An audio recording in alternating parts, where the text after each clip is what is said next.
In this video, we are going to work through some algebraic proofs.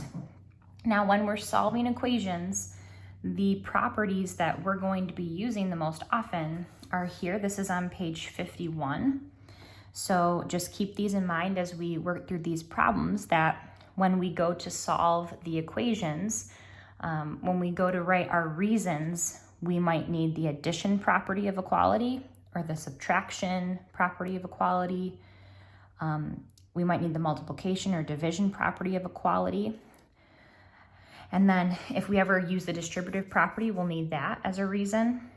And remember, whenever we are simplifying our equation, we will be using the substitution property as our reason. So if you kind of forget what properties we might be using, page 51 is a good place to go. We're actually going to start on page 49. And this was an exploration, but this is a really good one to start with because sometimes when you're working with proofs, they provide you with all the steps of solving an equation, and it's our job to figure out what's the reason or what's the property that they're using in each step. And so I went ahead and I drew a table to make it look more like a proof. And these are going to be our statements on the left. So I'm just going to write statements here, because most of the time in proofs you'll see the word statement, and then here you'll see the word reason. And this is where our properties and our postulates go. So we're going to solve the equation 2x, 2 times the quantity x plus 3 minus 5 equals 5x plus 4.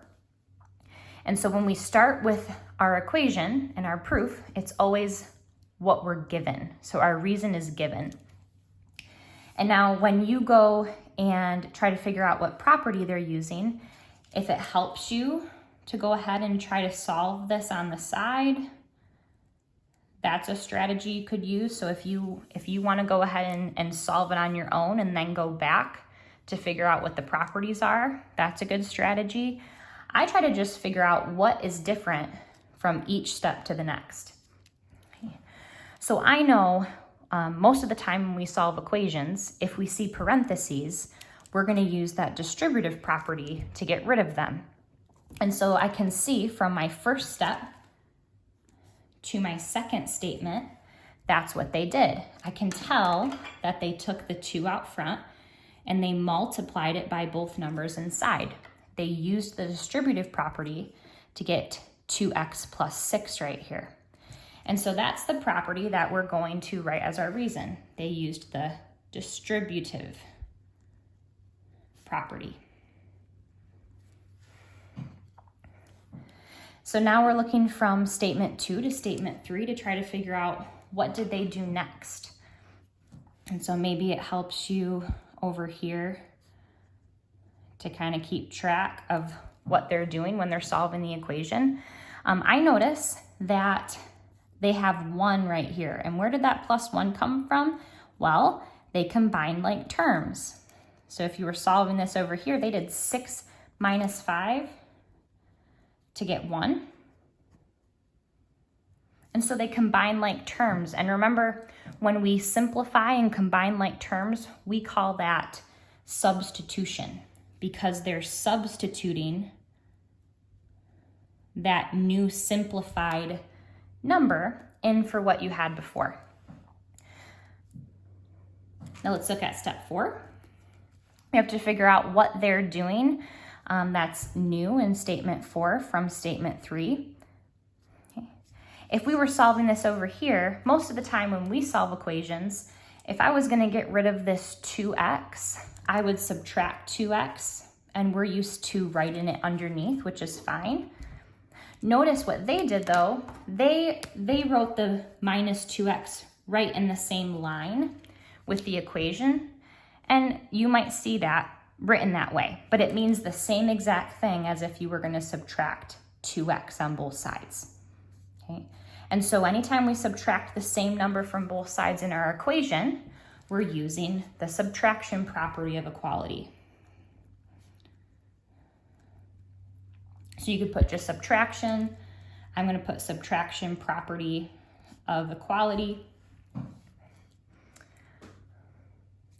So let's go ahead and keep going over here. So notice in statement 5, what's different now is they actually did that subtraction. And so they did 2x minus 2x to cancel, to get 0. And on the right side of their equation, they did 5x minus 2x to get 3x. Well, they simplified, right? 5x minus 2x simplifies to 3x. So again, anytime we simplify, we're using the substitution property. Oops, statement 6. So looking at this statement now, we got to figure out, okay, we got to get x by itself. If we're solving this over here, I've got to get rid of this 4, right? I've got to subtract 4 on both sides. And you can see that's what they do here. They've subtracted 4 on both sides. And so when you subtract something on both sides of your equation, that reason is the subtraction property of equality. Or just subtraction, I would accept subtraction. All right. 1 minus 4 is negative 3. So I can see it matches what they have for statement number 7. So what they did is they simplified, right? They did 1 minus 4 to get negative 3, and their 4's on the right canceled. So when we simplify, remember that substitution.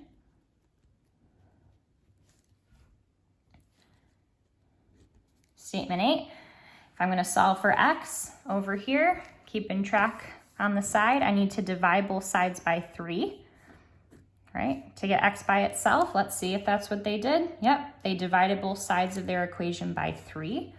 So anytime we divide both sides of our equation by 3, we're using the division property of equality.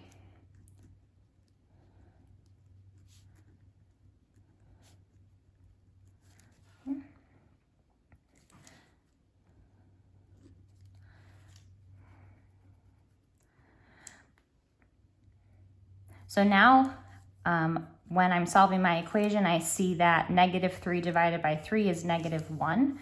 So again, they simplified both sides of the equation. So they use substitution. And then usually you could stop solving your equation here, right? We got x by itself, but you'll notice they added in an extra step.